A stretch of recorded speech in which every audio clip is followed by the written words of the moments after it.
যে মাদক নিয়ে কারা আসলে কাজ করছে, এর পিছনে কারা আছে, হ্যাঁ, মানে গডফাদার কারা, কোত্থেকে মাদক আসছে।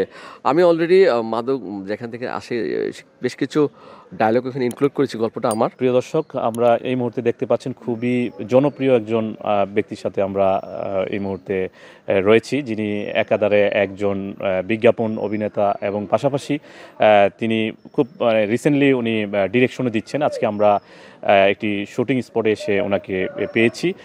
সবচেয়ে বড় বিষয় হচ্ছে আমরা ওনার সাথে কথা বলবো বিভিন্ন বিষয় নিয়ে। আমরা এই মুহূর্তে রয়েছি দেলোয়ার উদ্দিন ভাইয়ের সাথে। আমরা সরাসরি চলে যাব প্রশ্ন। কেমন আছেন আপনি? আমি আলহামদুলিল্লাহ ভালো আছি, আপনি কেমন আছেন? আলহামদুলিল্লাহ, দীর্ঘদিন পর আপনার সাথে দেখা। তো আজকের আপনাকে পেয়েছি এই শুটিং স্পটে। কি নিয়ে বর্তমান সময় ব্যস্ততা আপনার? আসলে আমি এই মুহূর্তে আসলে অবস্থান করছি নুঙ্গর শুটিং স্পটে, সেটা হচ্ছে এয়ারপোর্টের কাছে কাউলাতে। আমি এখানে আজকে আসলে ডিরেকশন দিচ্ছি, পাশাপাশি আমি অ্যাক্টিং করছি। আর আমি মূলত একজন বিজ্ঞাপন অভিনেতা এবং এখন আমি রেগুলারই নাটকে কাজ করছি এবং হচ্ছে বেশ কিছু ওয়েব সিরিজে কাজ করেছি, বেশ কিছু মুভিতেও কাজ করেছি, বাংলা মুভিতে, যেখানে আমি বেসিক্যালি বাবার ক্যারেক্টার বেশি করে থাকি। আর বাবা হিসেবে আসলে আমার অনেকগুলো কাজই করা হয়েছে অনেক স্বনামধন্য অভিনেত্রীদের সাথে।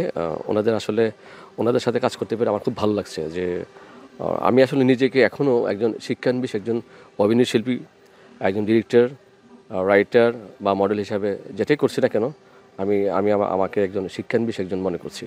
আমি এখান থেকে শিখছি ডে বাই ডে। ইভেন আমার সাথে যারা কাজ করছে, নতুন পুরাতন যারা আছে, এবং প্রত্যেকের কাছ থেকে আমি শিখি, ছোটো বড়ো সবার কাছ থেকে, কারণ শেখার শেষ নাই। কারণ যত শিখবেন তত ভালো করবেন, হ্যাঁ। আর ভুলভ্রান্তি তো আমার হইতেই পারে, ভুল থেকে আমি শিখানোর চেষ্টা করছি। আমি শুধু আমাকে নিয়ে ভাবছি, কে কী বললো না বললো আমি এইসব নিয়ে ভাবছি না। কারণ আমি যদি আমাকে ফোকাস করি, মানে আমার কাজের প্রতি মনোযোগী হই, সেক্ষেত্রে একটা ভালো ফিডব্যাক আসবে এখান থেকে। আমি কারো মানে সামনে বা পিছনে কিছু বলা একদম পছন্দ করি না।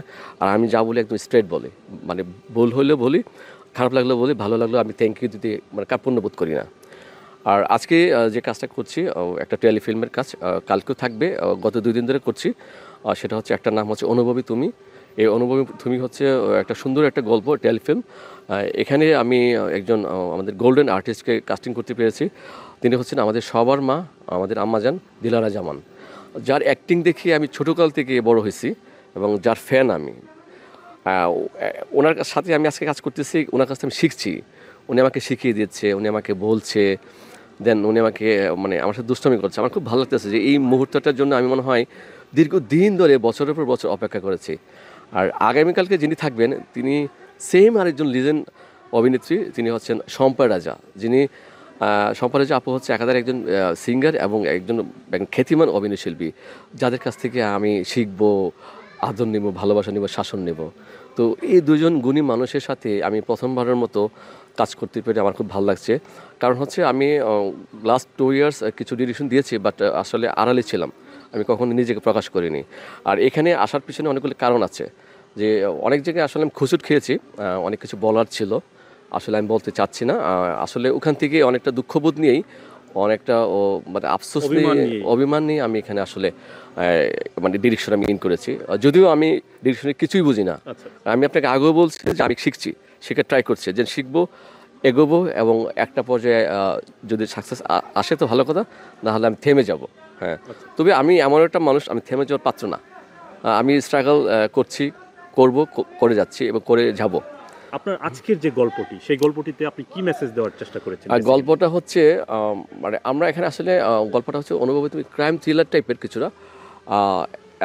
একজন 40 ঊর্ধ্বে একজন পুলিশ অফিসার থাকে, তার স্ত্রীকে কেউ একজন আসলে মেরে ফেলে। কিন্তু প্রথমে আমরা বুঝতে পারি যে এটা আসলে অ্যাক্সিডেন্ট, বাট এটা অ্যাক্সিডেন্ট না। এখানে আবার আরেকটা মেসেজ ছিল, সেটা হচ্ছে ভার্সিটিগুলোতে, বিশেষ করে প্রাইভেট এবং সরকারি ভার্সিটিগুলোতে মানে মাদক নিয়ে যে ধরনের প্রচলন বা বিচরণ হচ্ছে, এই মাদকের বিরুদ্ধে একটা মেসেজ থাকবে, যে মাদক নিয়ে কারা আসলে কাজ করছে, এর পিছনে কারা আছে, হ্যাঁ, মানে গডফাদার কারা, কোত্থেকে মাদক আসছে। আমি অলরেডি মাদক যেখান থেকে আসে বেশ কিছু ডায়লগ এখানে ইনক্লুড করেছি, গল্পটা আমার। যেমন ইন্ডিয়া, মিয়ানমার, বিশেষ করে মিয়ানমার, দুবাই, থাইল্যান্ড, পাকিস্তান, মানে এই ধরনের কান্ট্রিগুলোতে আসলে মাদক আমাদের বাংলাদেশে ঢুকে। তবে মাদকের পিছনে কেউ না কেউ অবশ্যই জড়িত। তবে এই ক্ষেত্রে আমি কিন্তু একজন পুলিশ অফিসারের চরিত্রে কাজ করেছি।